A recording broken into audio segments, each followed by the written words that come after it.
Salut à tous. Donc, on va continuer la partie d'exercice. Donc, on va commencer par exercice 1 sur le test d'ajustement. J'ai l'intention d'acheter un restaurant. Alors, avant de le faire, je vais aller voir la propriétaire actuelle du restaurant et je vais demander si elle connaît la distribution du nombre de ses clients par jour. Donc, la propriétaire m'a donné un tableau comme la suit. On a les jours de la semaine, lundi, mardi, mercredi, jeudi, vendredi, samedi, et, la distribution théorique des clients au cours de la semaine. La propriétaire n'est pas convaincue. Je décide de faire un test pour voir est-ce que la distribution est la bonne ou non. Donc, la première chose que je vais faire, c'est l'observation du nombre des clients pendant une semaine. La conséquence, les résultats de l'observation, comme le suivant. Donc, on a les jours de la semaine et on a la distribution de l'observation. Donc, lundi 30, donc mardi 14, mercredi 34, jeudi 45, vendredi 57, samedi 20. Pour utiliser les données que je vais récolter pendant une semaine, je vais faire le test d'hypothèse et je vais tester si effectivement cette distribution théorique est la bonne ou non. Le seuil de signification égale 5%. Donc, solution. Première étape, définir l'hypothèse. Donc, H0, la distribution de la propriété est bonne. H1, la distribution de la propriété est fausse. Deuxième étape, détermination, la statistique de ce texte. Donc, on regroupe deux tableaux qui est précédent. Donc, dans un tableau clair, donc on a les jours de la semaine, on a la distribution théorique et la distribution de l'ensemble observation. Donc, et on ajoute une autre colonne, une autre ligne, pardon, donc nombre des clients théoriques. Donc, on fait le total de la distribution observée, donc qui est 200. Donc, après, on calcule le nombre des clients théoriques. Donc, 200 sur 10 égale 20. Donc, on calcule la statistique de qui 2. On a 30 moins 20 au carré sur 20. Donc, on a les effectifs observés moins les effectifs théoriques sur les effectifs théoriques égale 11,44. Donc, la troisième étape, la comparaison. Donc, détermination, le degré de liberté. Premièrement, on va déterminer le degré de liberté. Donc, on a une observation. Le degré de liberté n-1, c'est-à-dire 6 moins 1 qui égale 5. Donc, d'après le tableau de Qui2, critique, passe à la tableau de Qui2, s'il vous plaît. Merci. Donc, on a le degré de liberté, c'est 5. On a seuil de signification, c'est 0,05. Donc, l'intersection égale 11,07. Donc, on va comparer.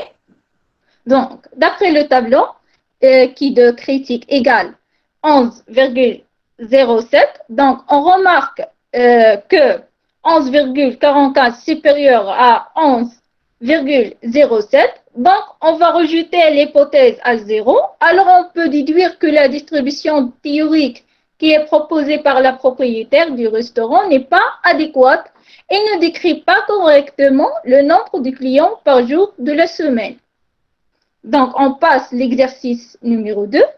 Avant le dépôt d'un projet de loi concernant la dépénalisation des drogues douces, un sondage est effectué auprès d'une part des membres de l'opposition de la majorité et d'autre part des membres de l'opposition. Les résultats sont présentés dans le tableau ci-après. Y a-t-il une divergence d'opinion entre les deux groupes? Donc, on a le tableau, on a deux groupes, premier groupe et deuxième groupe. Donc, on a l'opinion favorable, oppos, abstention. Donc, notre hypothèse à 0, la distribution ne diffère pas d'un échantillon à l'autre. Il n'y a pas de divergence d'opinion entre les groupes. Donc, l'hypothèse H1, c'est le contraire de H0. Donc, les questions. Utiliser les fréquences observées pour construire les totaux par ligne et par colonne et calculer l'effectif total de l'échantillon N. Deuxième question. Pour chaque cellule, calculer la fréquence attendue en multipliant les totaux de la ligne et de la colonne, égale totaux marginaux égale effectif théorique, correspondant à la cellule en divisant le résultat par N. Donc, troisième question.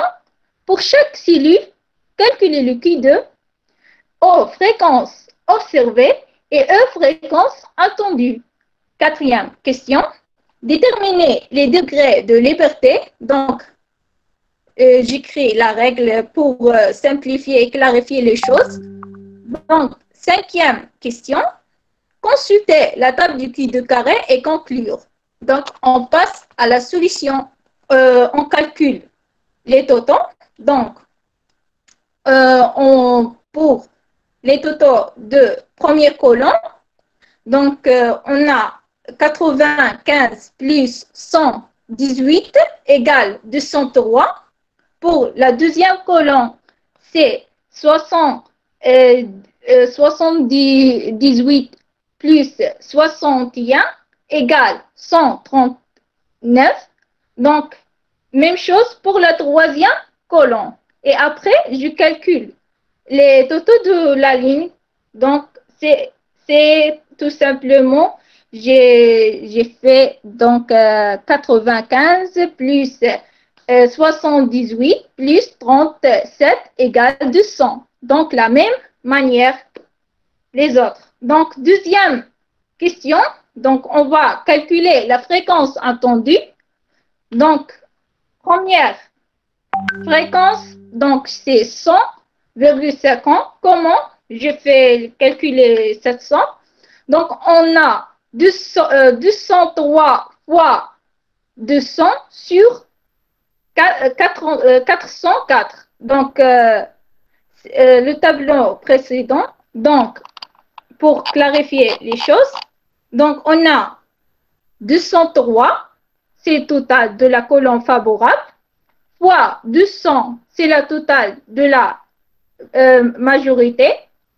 Donc, sur 404. Donc, c'est le total.